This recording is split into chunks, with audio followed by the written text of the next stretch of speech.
I've been teaching self-defense for over 2 decades, and I need to say something that might surprise you. We've been teaching it all wrong. Most classes start with a wrist grab, what to do if someone grabs you, how to break free, how to hit back. But I need to ask you something. How did they get close enough to grab you in the first place? And even more importantly, would you even be ready to defend yourself in that moment? Because if you freeze, if you shut down, if you don't believe you're worth defending, a wrist grab technique isn't going to save you. That's not self-defense, that's skipping steps. I teach Taekwondo. When someone starts out, I don't teach them spin back side kicks or jump spin hook kicks on day one. I teach front kick, round kick, side kick, back kick.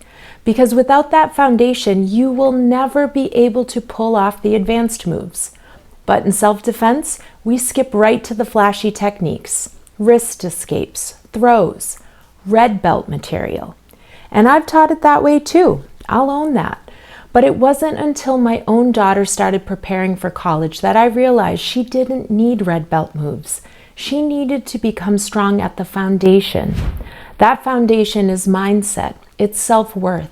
It's knowing she has the right to say no, the right to walk away, and the strength to hold a boundary. The majority of assaults on college campuses don't happen in dark alleyways. They happen in dorm rooms, apartments, at parties, with people they know. Over 80% of attackers knew their victims, and over 50% of those assaults happen in the first few months of school, a time we now call the red zone. That's not a stranger attack. That's a boundary attack. And yet, so many self-defense videos online start with some random guy grabbing you from behind, like that's the danger that most women face. But that's not reality. The real threat is someone you usually know.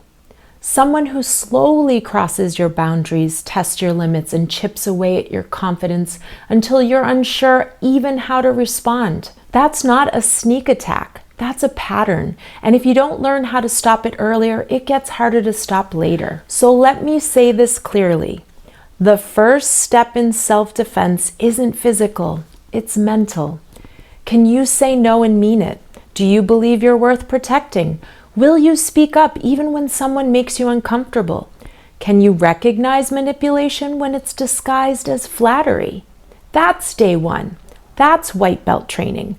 And that's what I've built my whole Defender program on. I don't start with how to punch. I start with how to recognize fear, how to understand adrenaline, how to prepare your mind before the moment happens, so you won't freeze when it does. Now let me ask you something. Where do you go to learn boundaries? Who teaches you how to recognize unsafe energy before it turns into a threat? Are we relying on schools to cover this in a 40-minute health class? Is it a parent's job? And if it is, who taught them how to teach it? We don't learn this in school. We barely learn it at home, and that's the problem. That's why I created Defender, because if no one else is teaching this, I will. Before the grab, before the assault, before someone crosses the line. Then we move on to situational awareness. I teach the bullseye method. The outer ring is your environment, your surroundings. What's the energy? Where are the exits? The middle ring is interaction distance, conversational range, yelling range, but still a little physical proximity. And the inner ring is hands-on. If they're close enough to touch you, it is go time. But you can't defend yourself physically if you don't recognize the threat until it's already in your space. So many people don't even notice until it's too late because they were never taught to notice. Only after mindset, only after awareness do we train physical defense. That's when I teach my FENG system. Fingers, eyes, nose, groin. Simple, direct, effective. That's your red belt. That's the fight. But here's the thing. You won't use your red belt techniques if you haven't done the mindset work first. You'll hesitate. You'll freeze. You'll doubt yourself. Because the world has trained you to be polite, to be likable, to second guess your own discomfort. And if that's the programming you're running, no amount of Hapkido or Jiu-Jitsu is going to help you. Self-defense starts way before the fight. So we actually need to redefine what self-defense really means. It's not just physical, it's emotional, it's relational. It's how we protect ourselves in work, in love, in friendship, everywhere. Because self-defense isn't just about the person in the bushes. It's about the nice guy who keeps pushing past your boundaries, the friend who calls you dramatic for speaking up, the evil boss who pushes you and pressures you past your limits. It's all about the little moments that chip away at your safety and spirit before anything ever gets physical. So when you learn to hold a boundary, you're not just protecting yourself from danger.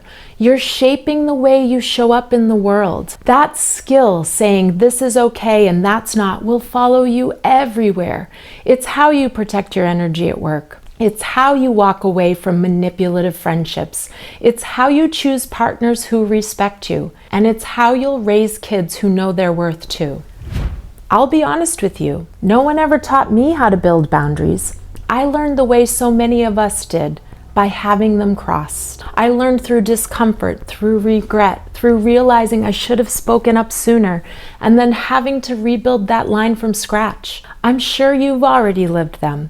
You felt that tightening in your chest when someone stood too close, that sinking feeling when someone didn't take your no seriously, that regret after staying quiet when your gut was screaming at you. I think a whole generation of us learned the hard way, and now we're trying to do better for ourselves and for our daughters. Because this isn't just a safety issue, it's a life skill, a leadership skill, a self-respect skill.